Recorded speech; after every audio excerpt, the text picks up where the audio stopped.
В районе Маяка в здании бывшего кожзавода ранее функционировали две майнинговые фермы, которые питались от одного трансформатора. Объект по добыче криптовалют был опломбирован еще 10 дней назад. Сегодня, как убедились сотрудники МВД, фермы не работали. Вне зависимости от того, работает на данный момент объект или не работает, руководством было принято решение отключать объекты прямо с высоковольтной линии. То есть подряд все объекты, куда мы попадаем, если даже там правила никакие не нарушены после нас, то есть пломбы на местах, все, что мы опечатали, осталось так же, как и при нас, в общем. Здесь, на этом объекте, мы были 10 дней назад, мы его опечатали. Видно, что все наши пломбы на месте.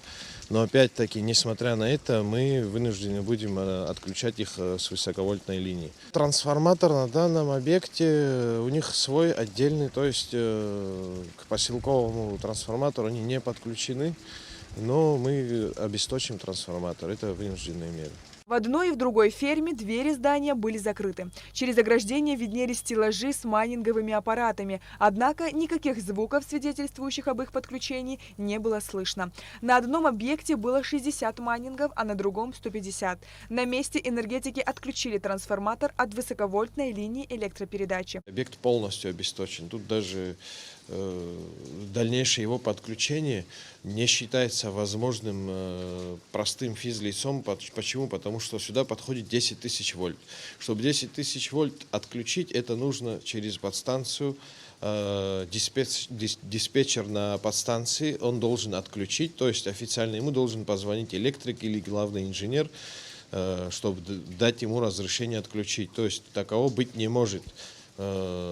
Теоретически такого быть не должно. А если в дальнейшем, допустим, этот объект каким-то образом будет подключен, то это уже как бы другая сторона. Мы отключили этот трансформатор один, но обесточены две фермы. А это еще один объект, где установлена криптоферма в районе Маяка. Ранее пломбированная ферма не работала, нарушений выявлено не было. Трансформатор, питающий ферму, частный, однако, как выяснилось на месте, он не принадлежит владельцу криптофермы. Данный объект подключен к трансформатору, который не является совершенно ихним.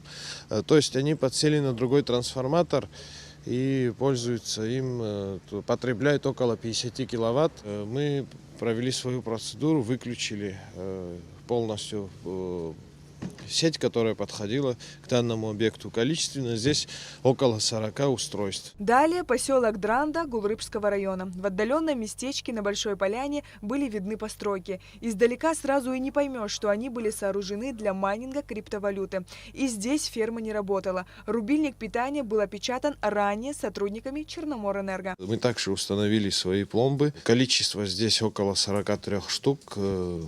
Тут и глазу заметно, что есть еще место как бы для установки аппаратов данного образца, но они не установлены. То есть ферма не работала, мы провели свою процедуру и в дальнейшем будем контролировать. Трансформатор здесь расположен собственный, то есть к нему население не подключено конкретно под данную ферму. Рейдовые мероприятия, направленные на выявление и пресечение фактов осуществления деятельности по добыче криптовалют по всей территории Абхазии, ежедневно осуществляются сотрудниками ОЭБ и ПК МВД Абхазии. А после опломбирования и обесточивания объектов сотрудники МВД будут проверять данные объекты систематически. Сария Кварацхеля, Тимур Гугохия, Абхазское телевидение.